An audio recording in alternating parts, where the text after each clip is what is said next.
Ein ganz herzliches Hallo, mein Name ist Lilian.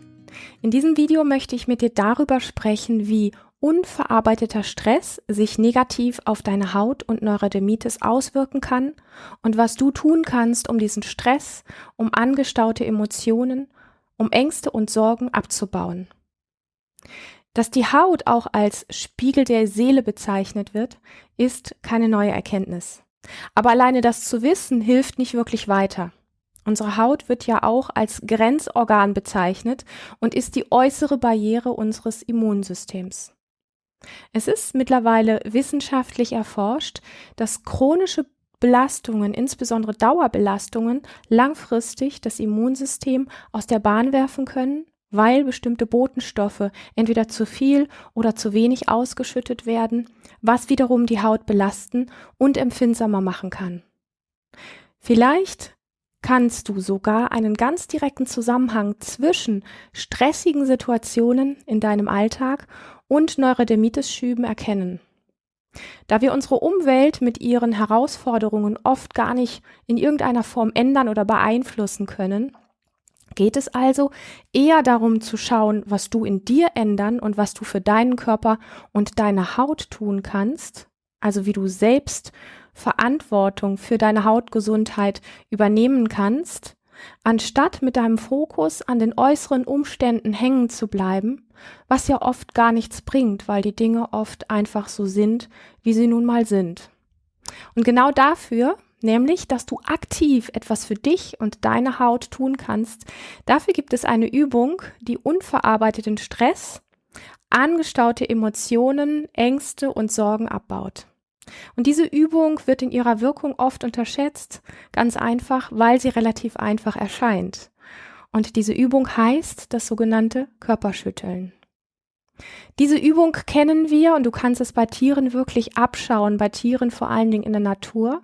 Die Tiere, die sich ganz, ganz instinktiv einfach schütteln, wenn sie sich zum Beispiel erschrocken haben. Du kennst das zum Beispiel bei einem Vogel, der kurzfristig mal vor eine Scheibe geflogen ist, denn er sitzt einen kleinen Moment einfach erstarrt da, um sich dann einmal ganz kräftig zu schütteln und anschließend einfach weiter zu fliegen, als wenn gar nichts gewesen wäre. Das Gleiche kannst du natürlich auch bei Hunden, bei Pferden und bei vielen anderen Tieren beobachten. Es ist also wirklich etwas ganz Natürliches und das bedeutet, dass das Körperschütteln einen tiefgehenden Effekt in uns hat, nämlich in unserem Nervensystem, indem es uns in eine innere Balance zurückbringt und wenn du diese Übung machst, so auf diese Art deine Haut weniger belastet wird und im besten Fall weniger stark reagieren muss. Ich empfehle dir, das Körperschütteln nicht einfach dann zu machen, wenn es dir gerade schlecht geht, also wenn du dich zum Beispiel erschrocken hast oder wenn du Stress hast, sondern am allerbesten machst du diese Übung, dieses Körperschütteln so in deinem Alltag, dass du es täglich anwendest, also mindestens einmal täglich, wenn nicht sogar 2 oder 3-mal täglich. Die ersten Male, wenn du diese Übung machst, reichen tatsächlich so circa 1 bis 2 Minuten. Später, wenn du das ein paar Mal gemacht hast und dafür ein gutes Gefühl bekommen hast, kannst du sie zeitlich tatsächlich beliebig ausdehnen. Also du kannst es 15 Minuten machen, 20, 30. Ich kenne auch Leute, die es noch länger machen. Ja, du kannst das zeitlich ausdehnen oder du kannst dieses Körperschütteln auch zu deiner Lieblingsmusik machen.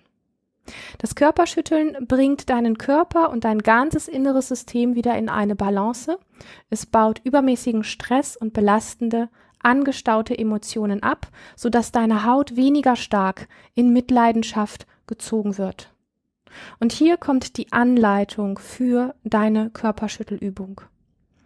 Suche dir dafür einen Raum, in dem du ungestört bist. Und wenn es keine andere Möglichkeit gibt, kannst du es natürlich auch im Badezimmer oder bei der Arbeit auf der Toilette machen. Und dann, wenn du diesen Raum gefunden hast, stellst du dich schulterbreit hin. Wenn du magst, dann öffnest du deinen Mund ganz leicht und lässt deinen Atem hörbar durch deinen Mund ein- und ausströmen. Das hört sich in etwa so an und sieht in etwa so aus.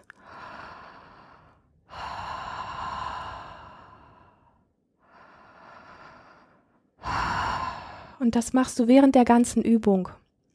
Spüre als erstes, während du also schulterbreit dastehst, durch den Mund ein- und ausatmest, spüre den Kontakt deiner Fußsohlen mit dem Boden. Atme und spüre. Und dann, nach einiger Zeit, wenn du guten Kontakt zu deinen Fußsohlen hast, die gut und fest am Boden stehen und bei dieser Übung auch am Boden stehen bleiben, beginnst du, dich aus den Fußgelenken und aus den Knien heraus in ein Körperschütteln hinein zu bewegen, sodass der ganze Körper anfängt, sich zu schütteln. Du machst es so, dass deine Knie schütteln, deine Fußgelenke schütteln, deine Hüften, dein Becken, deine Schultern, deine Arme, deine Ellenbeugen, deine Handgelenke, alles darf sich schütteln. Auch der Kopf und die Haare dürfen wild schütteln. Du darfst es wesentlich wilder machen, als du das jetzt bei mir siehst. Und du schüttelst dich. Das Einzige, was wirklich stabil bleibt, sind deine Fußsohlen am Boden. Und der ganze Rest deines Körpers darf in ein wildes Schütteln übergehen. Und du atmest durch den Mund ein und aus. Wenn du magst, kannst du die Augen offen oder geschlossen haben, ganz wie du magst. Ich mag sie oft dabei schließen, aber es ist deine Entscheidung. Und du schüttelst deinen Körper so, dass sich alle großen Gelenke, inklusive der Handgelenke, die Fingergelenke, die Schultern, die Hüften, dein Nacken, dein Popo, dein Bauch und alles an dir schüttelt. Und zwar jeden Tag ein bisschen anders, nämlich so, wie dein Körper es mag. Du nimmst tiefe Atemzüge durch den Mund. Dieses Schütteln kann ein bisschen anstrengend sein. Das ist völlig richtig und völlig in Ordnung. Und die ersten Male machst du das vielleicht 1 bis 2 Minuten. Und später, wenn du Lust hast und es länger machen möchtest, weil dein Körper mag diese Bewegung, kannst du es gerne länger machen.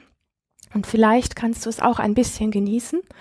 Und wenn du dann ganz in deiner Zeit, ich kürze es jetzt für dich ein bisschen ab, wenn du dann wieder zur Ruhe kommst, du lässt deinen Körper so ein bisschen ausschütteln, du stoppst nicht abrupt, stehst du für einen Moment lang einfach da und spürst mal in deinen Körper hinein, was sich jetzt nach diesem Körperschütteln anders anspürt in dir als vorher. Und es kann sein, dass du in deinen Händen, in deinen Armen, in deinen Fußsohlen, in deinem Bauch, wo auch immer so ein leichtes Kribbeln empfindest, ein Pulsieren oder andere Empfindungen hast, wo du einfach merkst, wow, da merke ich, ich bin wieder so ein bisschen freier, ein bisschen lebendiger, ein bisschen, mehr am Atmen, mehr in der Lebendigkeit drin als vor dieser Übung. Mach sie täglich, mach viele neue Erfahrungen damit, mach keine feste Struktur aus dieser Übung, mach keine Sportübung daraus. Es ist wirklich eine Körperübung, die das innere System wieder in Balance bringt. Und in diesem Sinne wünsche ich dir ganz viele tolle Erfahrungen damit. Lass es jeden Tag ein paar neue Erfahrungen sein und ganz viel Freude mit dieser Übung.